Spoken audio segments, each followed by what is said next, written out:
Spokane's Red Cross has sent a volunteer to the Midwest to help with the worst flooding to hit the heartland in 15 years. Vast expanses of the Farm Belt are underwater, with 5 million acres drowned out of production. More than 24 levees are in danger of being breached as the fight goes on to hold back the waters. People are sandbagging as much as they can to save homes and businesses. You're very sleep deprived and your emotions are running and excited all at the same time. You know, it's tough. The mighty Mississippi has also trapped about 600 barges behind closed locks along a 200-mile stretch of river. Well, tonight, our own KXLY4 Robyn Nance is in Quincy, Illinois, where the Mississippi is expected to crest sometime tomorrow. And Robyn joins us by phone. Now, Robyn, first of all, hello. Hi, Chris. We miss you. And I miss you as well. We hear that 750,000 sandbags are protecting the homes and businesses of Quincy right now. It is unreal. We went and spent some time up with the sandbaggers. They're all stockpiling and working their little hearts out up at the convention center here in Quincy. And in the small time that we were there were hundreds of people, hundreds of volunteers that were there sandbagging. And they have got this thing down to a clockwork.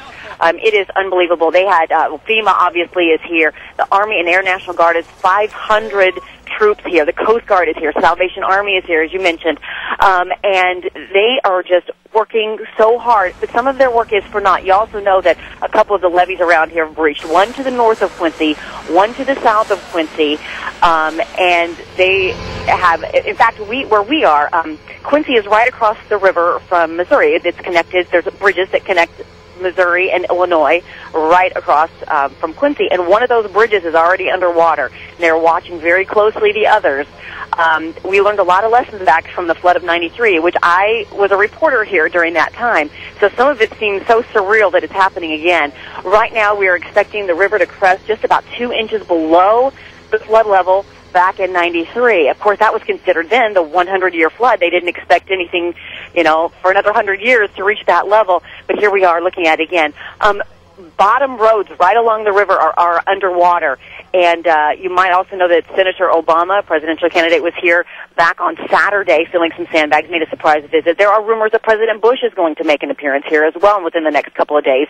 The governor flew in today by helicopter to assess the damage. There's a curfew along the river between 10 p.m. and 6 a.m. just because it is so dangerous. And these people, they're resilient and they buckle together, but it's also really very scary. A lot of farmland around here. There are some businesses who actually did rebuild down there. There's 2 restaurants that are right along the river. One of them is called the Pier, and it sits way up on stilts. Well, that didn't even keep it away from flooding. The flood looks like it's already into the first floor, maybe even up to the second floor of that restaurant. So some lessons learned, unfortunately, some not so much. But we're here visiting family, so it's been quite exciting, and I'll be happy to check back in with you guys if there's any new developments or if there's anything else I can tell you. But just be glad the Spokane's nice and dry today. Chris? Thanks, Rob. Robyn, thanks a lot.